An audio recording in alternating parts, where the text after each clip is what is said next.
Kyle Schwarber has 36 home runs and 78 RBI, and I will never get used to that. And Mike Schur is like, it's a lot worse than that. And who was that? The Buxton guy? What is he? 28 home runs and 51 RBI this season is what it is that baseball is giving you? 28 home runs and 51 RBI does not seem possible. Yeah, that's an extreme one, but Trout is like 31, 61 now or something. Like there's a bunch of guys who are barely over 2 RBI per home run, and Buxton's under. So it's just a factor of nobody hitting, nobody getting on base, the shift taking away base hits that then mean that no one's on when you hit a home run. I mean, 28-51 is insane. Like that's intense, even for a guy who hits leadoff. That's bananas. But like that's just what happens when hitting is down across the league, then no one's on base, so the home runs are solo shots. Well, Posnanski was saying that guy, Buxton, he's with men on third, he's 1 for 19. He's hitting with people in scoring position, 145. And he was saying that just on-base percentage league average is now 310. That used to be, a good batting average. And now the league average on-base percentage is so low that a failure rate of 3 out of 10 times getting on base is the average for every major leaguer. That's crazy. Yeah, but that's also what happens when you have incredible amounts of data that tell you exactly where a guy's going to hit the ball. We've talked about this before. A ball ripped up the middle used to be a hit every time, and it's now a ground out to the shortstop. And a ball pulled by a left-handed hitter that lands 100 feet out in right field used to be a base hit. Now it's a easy line drive to the second baseman who's playing a softball position. And the pitchers are all throwing 99 with insane movement. And so the margin for error in terms of actually making contact with the ball has never been smaller. And then you get a bunch of guys it's home run or bust. It's a bummer. Let's go ahead and do stat of the day. What are you guys laughing about back there? We're trying to fix baseball. What do you guys think about putting a cap on miles per hour? Yeah. If it's 100 miles an hour, ball. Like softball, you're allowed to hit like 2 home runs an inning, and if you hit a home run, it's an out. You get caught for speeding? Is that what you're saying? Ooh, speeding tickets. Oh, man, I like this. You want people to throw less hard? I'm just saying, people seem to be complaining, nowadays everyone throws so hard. Let's make it easier on the hitters. Cap your speed. Guys, it's beyond hard now because, like, Mike Schur has been sending me, I mean, not the name drop, I don't know, Mike Schur texts me sometimes. But, like, it's just, like, insane movements. Like, this is a 105-mile-an-hour sinker. This is a 103-mile-an-hour ball that's just moving horizontally 20 inches. It's becoming a two-seamer running in at your hands. Impossible to hit the ball. Yeah. And it's not just velocity, it's the movement with the velocity. I was watching last night, don't ask me why, Phillies Marlins, and Bryce Harper. Gambling again. Bryce Harper has had 162 games against the Marlins, and basically, against just the Marlins, all of it is, 30 homers, 111 RBI, all the counting stats and all the advanced stats are great. And he's facing Luzardo and he strikes out 3 times and has no chance against anything. Like, now this is the Marlins' 3rd or 4th starter, and he's throwing from the left side, and Bryce Harper just keeps striking out and is late on everything, and that's as good as they come. Because How about this?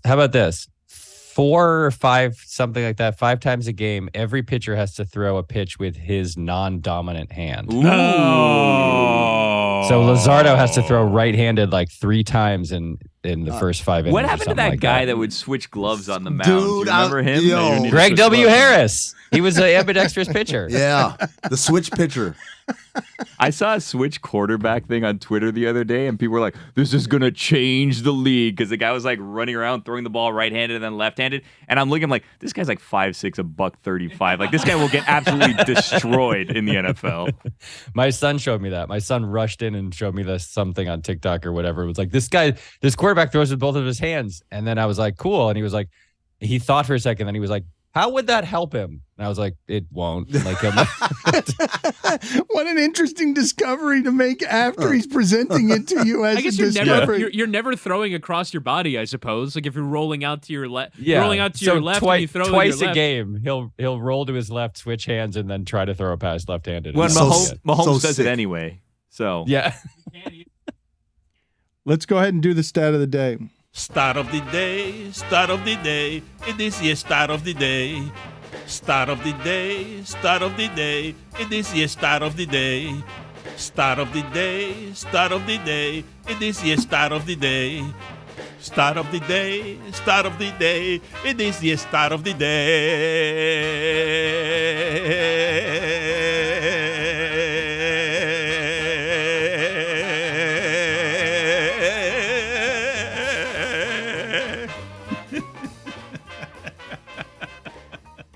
Congratulations to the Minnesota Twins, who did not lose to the New York Yankees last night because the game was rained out. But since 2002, and we've talked about this before on the podcast and I think on this show too, the Minnesota Twins are 37-96 against the Yankees and 2-16 against them in the playoffs, including 13 straight postseason losses dating back to 2004.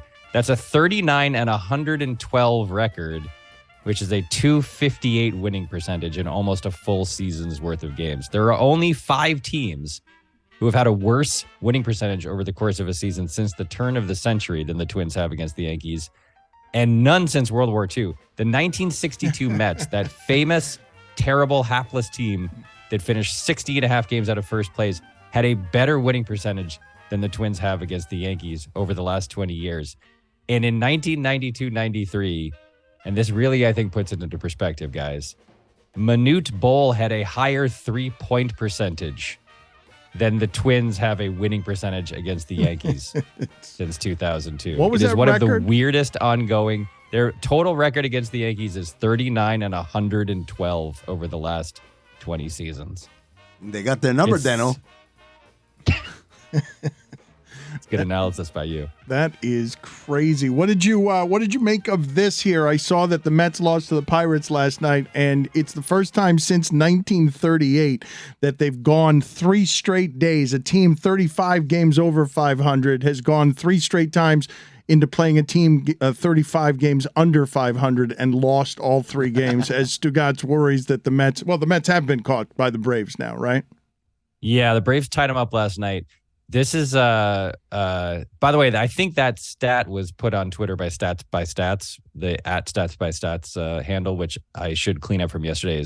I got my stat yesterday from them. They're great. You should all check them out. That Mets thing, the Mets are still really good, but they lost Scherzer, and they've had a couple of guys hit slumps at the wrong time, and Scherzer's skipping a start, and like some other guys are hurt, and that's if I can borrow a phrase from Tim Kirkchin, this is what you love about baseball, is that every day you see something you've never seen before. And they just lost 3 straight games against 3 of the worst teams in baseball as they continue to be one of the best teams in baseball. It's amazing. Mike, Jeff Passan tweeted yesterday a blind taste test of 4 different players and their stats. Player A and player B are hitters. Yeah. Player C and player D are pitchers.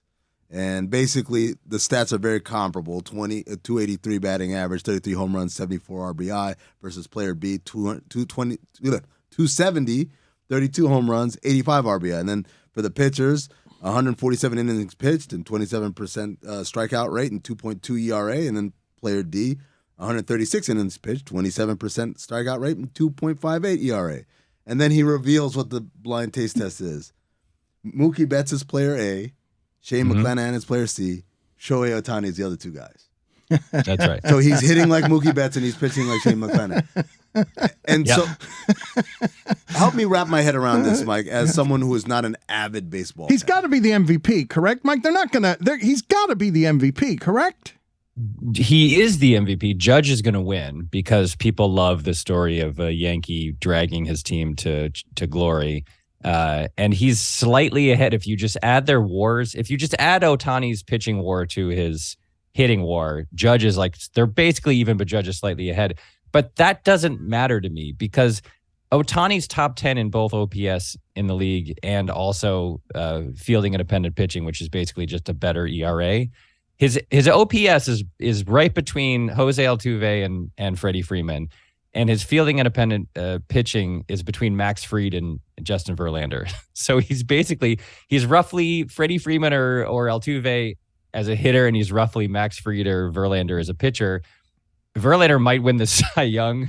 Like Freddie Freeman is a dark horse MVP candidate. Like the idea that those guys are the same guy is not. To help you wrap your head around it, imagine that a guy in football led the league in yards passing and also tackles, or that a basketball player led the league in both 3-point percentage and block shots and won defensive player of the year, and also assists and rebounds. Or it's hard. It's impossible. There's no comp for this. Like, it's never happened before. The stat I gave yesterday was that he has had 6 games of 2 or more homers as a hitter and 9 games of 10 or more strikeouts as a pitcher. And no one else in the history of the game has ever had 6 of each kind of game for a career. And he's done it just this season. Like, it doesn't make any sense. It's honestly, the best comp would be is if someone were the best quarterback in the league and also the best middle linebacker. Like, that's as close as you can get to trying to approximate it in another sport. Given that, why isn't he a bigger deal? Because he plays in Anaheim, California, where the games on the East Coast start at 10 p.m. and no one watches them. And Anaheim stinks. The team stinks, and they're 20 games under 500, and they haven't been relevant in years. And so no one. I mean, the league is trying. Like, they're trying to make him into a big deal, but I mean, you can't make any baseball player a big deal because nobody watches the games nationally. There's no national equivalent of Sunday at 4 for baseball. So as a result, like, just no one really is paying attention. And I think we talked about this yesterday, but I think he's going to play on a different team very soon. I think he's going to go to, I don't know, he'll go to the Mets, or he'll go to even if he just went 40 miles north and played for the Dodgers, he'd be a much bigger deal. So I think he just chose like a sort of weird black hole to play in, and so no one cares about him. I mean, people care about him, but he hasn't like captured the nation's consciousness the way that he should have. What can baseball do, though? Because like we spoke earlier this year when the Angels were coming down to face the Marlins, and Shohei and Sandy missed each other by a day in terms of pitching. But baseball plays every single day, so you can't just kind of create those matchups if you're Major League Baseball, right? Like, you can't decide, hey, Angels, move someone back a day so we get this primetime game that everyone can watch. So how can they fix it? I don't know. I mean, and even if they could, would the nation be captivated by Angels Marlins on a random Saturday or whatever in May? Probably not, right? Like, that's part of the problem is just the game's national popularity. It's completely atomized. It's a city, it's a local market game now.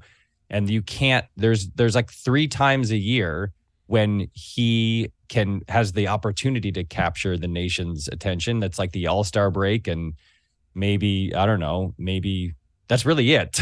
The All-Star break. I mean, what they should do is they should be setting up the Angels or whatever team he's on to play at every meaningful game that they can. So like, if they do the Field of Dreams game next year, which I assume they will, the Angels should play in the Field of Dreams game. If they have any kind of like July 4th festivities, they should have the Angels play on July 4th in prime time. Like, they should do whatever they can to put him front and center. But even then, I don't think that there's a way that he can break through the way that a football player or a basketball player can break through. It just doesn't happen in baseball anymore. What if he played for the Yankees? That would help. I mean, you know, there's basically the marquee franchises that matter: Yankees, Red Sox, Dodgers, kind of the Mets now, sort of the Cardinals, but not really. Like, that would help a little. I mean, obviously anybody who plays for the Yankees gets to be a bigger deal than they were before. But even then, I don't know that there's the version of any baseball player, including Shohei Ohtani, who's where Ken Griffey Jr. was when he was a star. I just don't think it can happen now. But they should try, because he's their best chance to recapture some of that nation's attention that they used to have.